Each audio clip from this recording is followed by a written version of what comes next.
Welcome to HortTube. My name is Jim Putnam. In this video, I want to talk about protecting plants from frost and minor freezes.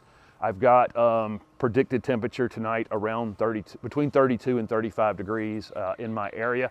I'm in an urban area, and typically there's less frost in the area that I'm in just because there's a lot of, there's an asphalt jungle keeping it abnormally warm. People out in the suburbs, though, are definitely more vulnerable to frost here, probably from somewhere around the North Carolina, South Carolina border and north. Some of you further north probably had a frost or a freeze last night. It was 43. It's 43 here this morning, and they're, like I say, predicting low 30s tonight. So I got a lot of things in the ground already that are very tender. It's early May, of course. I mean, why wouldn't I? It's well past my average last frost date. I think we're probably 3 weeks, almost 4 weeks past my average last frost date. So I definitely have some things in the ground that need protecting. And I just wanted to go through real quickly how I evaluate methods that I'll use for frost protection.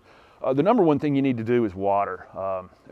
For whatever reason, we've been missing some of the rains. There have been some rains that have gone through North Carolina, but right here in my yard, for some reason, they've been avoiding me somehow. And so I'll go through and water pretty much everything really, really well.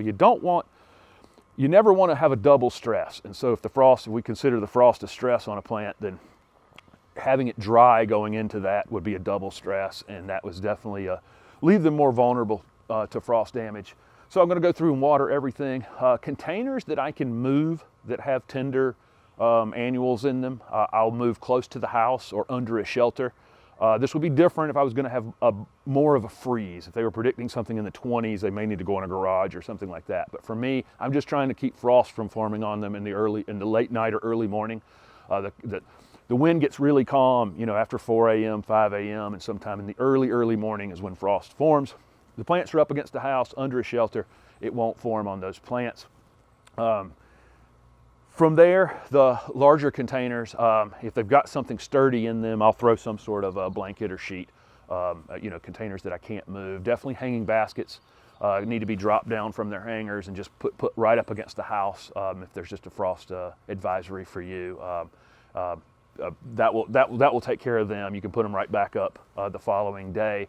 So that covers watering and containers. The things in the ground are a little bit different. Like I say, they were predicting a hard freeze, something in the upper 20s or something like that, and I had newly planted my vegetable plants or newly planted annuals, I might consider popping them out of the ground and reversing that and storing them, somewhere overnight and then replanting them tomorrow. But like I say, for me, it's a frost advisory, so all I want to do is get some sort of shelter on them to prevent frost from forming on the leaves. A lot of different ways to go about that.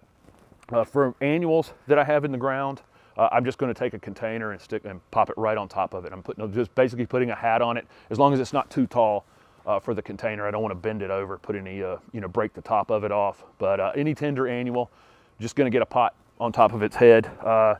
You can use, I've got a shade cloth here, and a shade cloth would be equivalent to weed protection fabric. If you had a roll of weed block fabric like this one's kind of a narrow roll, but if you had a longer, wider roll, this stuff would work great for covering your plants overnight. And it has especially a lightweight one would work well on plants that aren't as sturdy. Okay, because I can use on things like these azaleas that are blooming behind me right here, I can use this painter's cloth. I can use a sheet. I can use heavier things on those because the plant will actually hold up to it.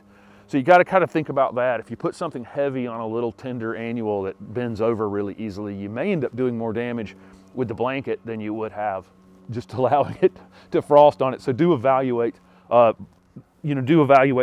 You can use plastics of all types. You can use garbage bags like this one. You can use clear plastic. You can use black plastic, whatever you want to use. Don't put it on. If you're using plastic, don't put it on until near the end of the day. And then number two, make sure you get it off super early the next day. So by like 8:30 in the morning the next day, you need to take plastic off of anything. It'll create a little greenhouse on anything you got it on, and will quickly heat it up and could damage the plants with heat the next day. Pillowcases work great for upright, narrow plants. I've got a gardenia behind me that's kind of an upright, narrow variety. I'm going to slide. It's about to flower.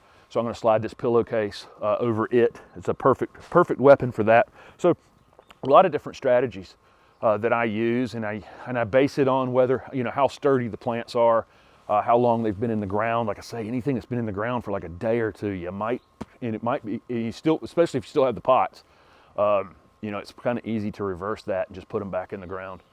The next day, my tomatoes will get covered with this shade cloth, but I have to elevate it off of them. If they put any weight on those tomato plants, I'm going to crush them.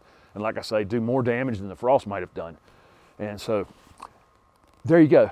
So I have a lot of different strategies that I'll use.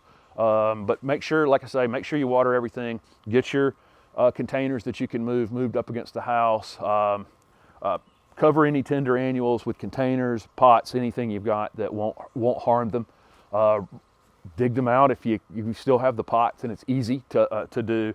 And then cover shrubs with open flowers on them are particularly vulnerable to frost, and those are the things that I'm going to concentrate on covering with my sheets and that kind of thing. So good luck if you have frost advisory in your area for tonight, and I think the video tomorrow will be the garden question and answer video. Thanks for watching.